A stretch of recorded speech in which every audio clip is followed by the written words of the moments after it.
ভেন্ডির গাছ কেমন বেরিয়েছে সেটা আজকে দেখতে আসলাম। আজ থেকে ঠিক 11 দিন আগে আপনাদের কাছে এই ভেন্ডির জমি থেকেই আমার এই জমি থেকে আপনাদেরকে বীজ বপন পদ্ধতি দেখিয়েছিলাম, কিভাবে বীজটা বসিয়েছিলাম, কত গভীরে কত দূরত্বে। আজকে তার এই যে প্রমাণ দেখতে পাচ্ছেন, বাইরে দিয়ে গাছগুলো সব বেরিয়ে গেছে।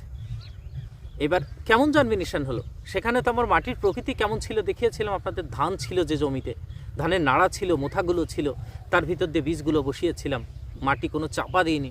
তবু সেখানে কি দারুণ জার্মিনেশন হয়েছে আপনাদের একে একে সব দেখাবো। আর এই সময় আমাদের এই যে বীজগুলো থেকে যখন চারাগুলো বার হয়েছে, এই সময় আমরা বিভিন্ন ধরনের সমস্যা কিন্তু দেখতে পাবো।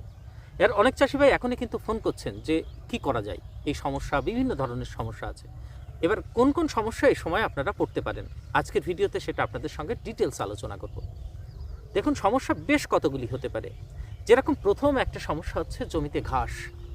ঘাস কিন্তু এই মুহূর্তে যখন ভেন্ডি গাছগুলো বার হয়েছে না, তখন ভেন্ডি গাছগুলো 1 থেকে 1.5 ইঞ্চি দেখুন হাইট নিয়ে নিয়েছে, কারণ এই গাছের গ্রোথ বেশি হবেই। আপনার টার্গেট ফসল তো ভেন্ডি। এবার নিচে দেখবেন ছোট ছোট বিভিন্ন ধরনের ঘাস জন্ম নিয়েছে, এই যে বিভিন্ন ধরনের ঘাস জন্ম নিয়েছে। তো এই ঘাসগুলো কিভাবে মারা যায়, এটা একটা বড় প্রশ্ন। আজকের ভিডিওতে সেটা আপনাদের সঙ্গে জানাবো। আরেকটা সবথেকে বড় সমস্যা হচ্ছে সেটা ভেন্ডির গোড়া পচা। এই গোড়া পচতে পারে বা পচে ভেন্ডির, এটা একদম আপনি বীজ বপন করবেন গোড়া পচবেই।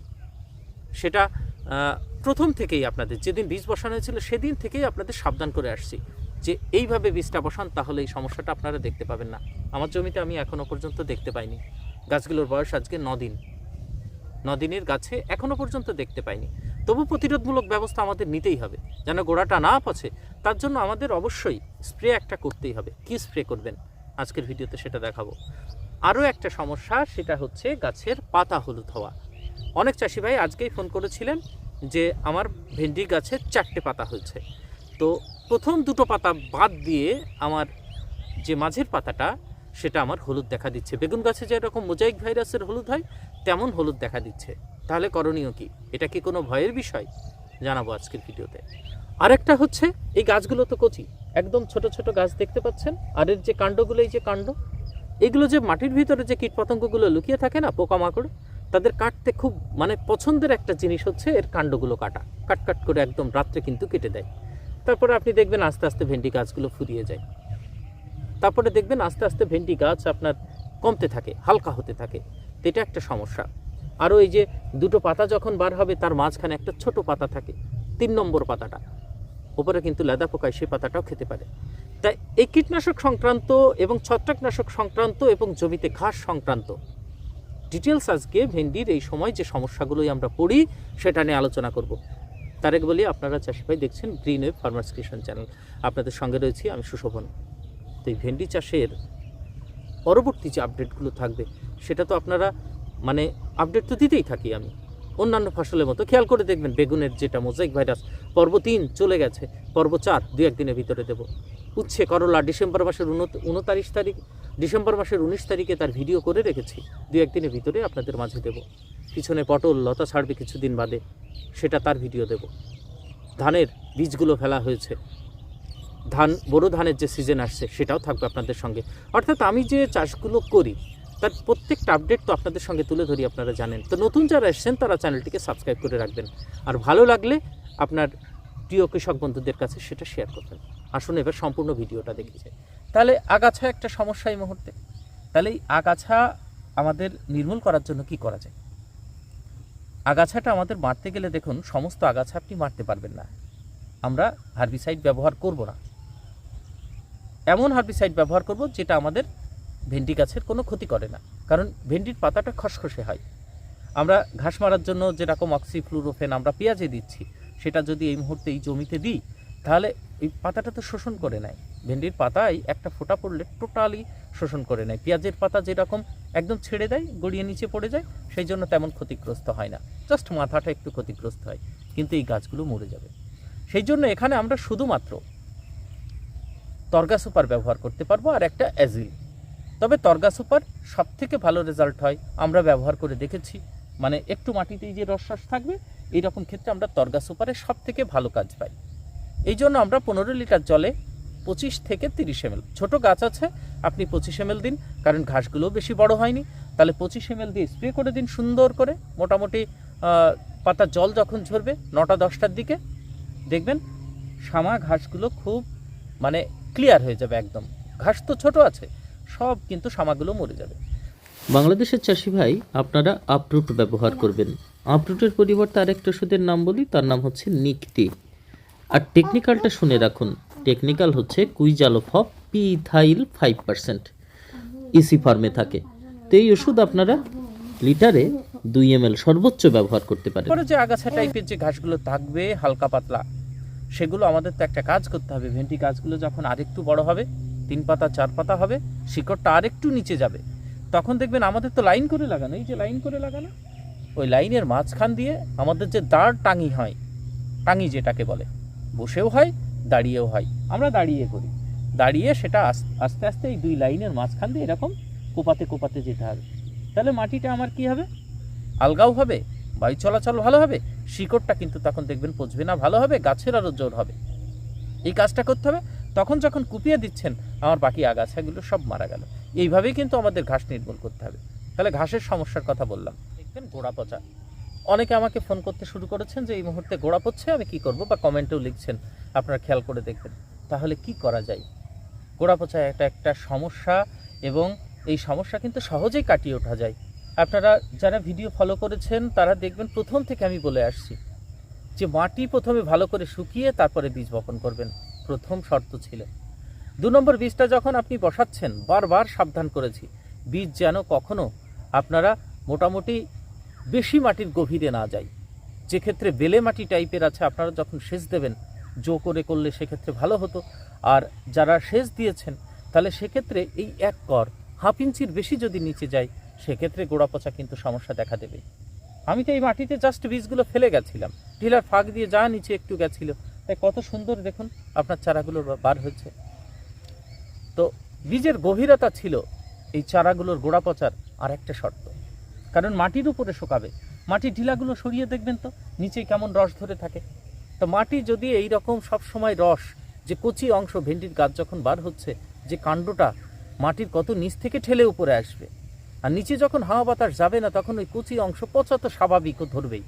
কিন্তু আপনি যদি বীজগুলো এরকম উপরে ফেলতেন উপরে, তাহলে কি হতো, উপরটা খুব তাড়াতাড়ি শুকিয়ে যেত, আর সেই জায়গা থেকে নিচের দিকে শিকড়টা রসের দিকে ছুটতে পারত।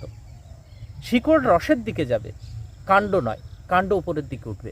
তা আপনার বীজ যদি প্রথমে বেশি নিচেই চলে যেত, তো কাণ্ড রসে থাকবে, সে তো পচবেই। এই হচ্ছে ঘটনা। এবং খেয়াল করে দেখবেন, যারা বীজ গভীরে দিয়েছেন সেক্ষেত্রে তাদের বীজ বেরোতেও সময় বেশি লাগবে, এবং সেই গাছ সুস্থ হয় না কখনো। আমার এই জমিতে ধরুন যেটা বেশি ঢিলার নিচে চলে গেছে, 2-1টা আপনাদেরকে দেখাবো, এক্ষুনি দেখাবো, যেটা বেশি ঢিলার নিচে গেছে তাদের অবস্থা কি হয়েছে অল্প একটু দেখুন। আপনারা দেখছেন এখানে একই সাথে বসানো বীজ, কিন্তু যে বীজটা গভীরে ছিল সে সবে বার হচ্ছে। এই দেখুন মাটি জো হয়েছে, ঠিক সেই সময় বার হবে। পাতাটা দেখতে পাচ্ছেন, পাশেরটা দেখুন সবুজ, এ মাথার পাতাটা হলুদ নিয়ে বার হচ্ছে। আস্তে আস্তে আগাই, এটা দেখুন এখনো পাতা ক্লিয়ার হয়নি। এই পাশে দেখুন অনেক গভীর থেকে একে বার হতে হয়েছে, যে কারণে পাতাটা হলুদ হয়েছে। এই ঢিলার নিচেই চাপা পড়েছিল, খেয়াল করেছেন? এই দেখুন, আর দেখেছেন গোড়ায় একটা স্পট হয়েছে কাণ্ডে, ওই দেখুন নিচে হলুদ কালারের একটা স্পট হয়েছে ওই নিচে।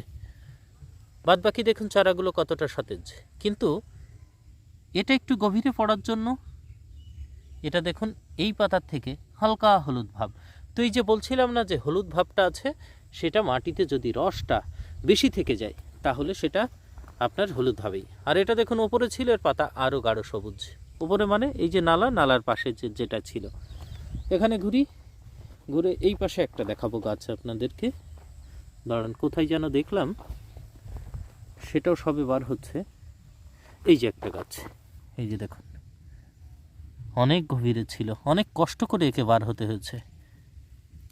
এই যে এরকম, অর্থাৎ মাটি ঠেলে বার হওয়া গাছগুলো, অনেক নিচ থেকে ঠেলে বার হওয়া গাছগুলো সুস্থ হতে খুব সমস্যা হয়। তো যা হবার তো হয়ে গেছে, গোড়া পচা যদি লেগেই যায় তাহলে উপায় কী? তাহলে স্প্রেটা কি? এবং সেক্ষেত্রে ধৈর্য নিয়ে স্প্রে। আপনার একদিনে যদি না হয় আপনি 2 দিন করুন, 3 দিনে দিন, কিন্তু প্রত্যেকটা গাছে যেন ওষুধের স্পর্শ লাগে। আপনি উপর দিয়ে এরকম করে ভালো করে ভাবছেন আমি ঘন ঘন স্টিকটা নাড়িয়ে নাড়িয়ে দিয়ে চলে যাব, প্রত্যেক গাছের পাতায় পাবে, হবে না, কাজ হবে না। সেক্ষেত্রে আপনি কি করবেন, আমাদের যে হাত মেশিন থাকে, হ্যান্ড পাম্প, যেটা 10 লিটারের পিঠে বাঁধিয়ে নিয়ে আপনি আস্তে আস্তে মানে একবার পাম্প করে নিয়ে মাথার নলটা মানে মুখটা নজেলটা একটু লুজ করে দেবেন, দেখবেন অটোমেটিক জলটা পড়তে থাকবে। তখন কি হবে, ওই ভেন্ডি গাছের পাতার উপরে একটু উপর থেকে ধরবেন, দেখবেন পাতা ভিজে ওই কাণ্ডটা দিয়ে নিচে গোড়ার দিকে রসটা চলে যাবে। আমি 2 দিন বাদে দেবো, না হলে আপনাদের দেখাতে পাচ্ছি না, আগাম দিয়ে দিচ্ছি ভিডিওটা, নাহলে দেখাতে পারতাম। তো ভেন্ডির পাতা সহকারে দেব, এই কাণ্ড দিয়ে নিচের দিকে চলে যাবে একদম, মানে নিচের কাণ্ডটা আপনাকে ভেজাতে হবে, যেটা শিকড় অবধি চলে যাবে। এই টার্গেট নিয়ে আপনি স্প্রেটা করবেন, যেন ওষুধ পাতা সহকারে নিচের কাণ্ডটুকু পাই। তাহলে কি ওষুধ দেবেন? ওষুধ এখানে 2টো টেকনিক্যাল আপনাকে ব্যবহার করতে হবে। আগের বছরও বলেছিলাম, রিডোমিল গোল্ড, ম্যাঙ্কোজেব 64% আর 4% আছে মেটালাক্সিল। এই যে মেটালাক্সিল, এটা পচা ঠেকায়, আর ম্যাঙ্কোজেব গাছের গ্রোথও ভালো রাখবে, পাতার সমস্যা থাকবে না। আর এর সঙ্গে যেটা দিতে হবে সেটা হচ্ছে থিফ্লোজামাইড বা থাইফ্লোজামাইড। এই থিফ্লোজামাইড যেটা হচ্ছে কৃষি রসায়নের টিয়াজো, বা বিভিন্ন কোম্পানির আপনারা নিতে পারেন, দেখতে পারেন, একটা ভালো কোম্পানি দেখে নেবেন। আমি টেকনিক্যালটা বললাম থিফ্লোজামাইড, আমি লিখে দিচ্ছি, আপনারা একটু স্ক্রিনে দেখবেন, দেখে ওই টেকনিক্যালের ওষুধটা রিডোমিল গোল্ডের সঙ্গে মেশাবেন, মিশিয়ে জমিতে স্প্রে করবেন। যদি কৃষি রসায়নের টিয়াজো না পান তাহলে পালসার ব্যবহার করতে পারেন। তারপরে ট্রপিক্যাল অ্যাক্টোর আপনারা ট্যাগ পালস ব্যবহার করতে পারেন।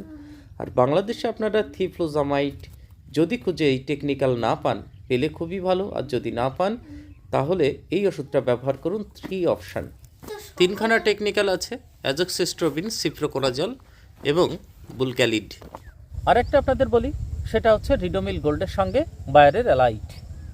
তো রিডোমিল গোল্ড, বায়ারের এলাইট, রিডোমিল গোল্ড, থিফ্লোজামাইড, 2টো টেকনিক্যাল বললাম।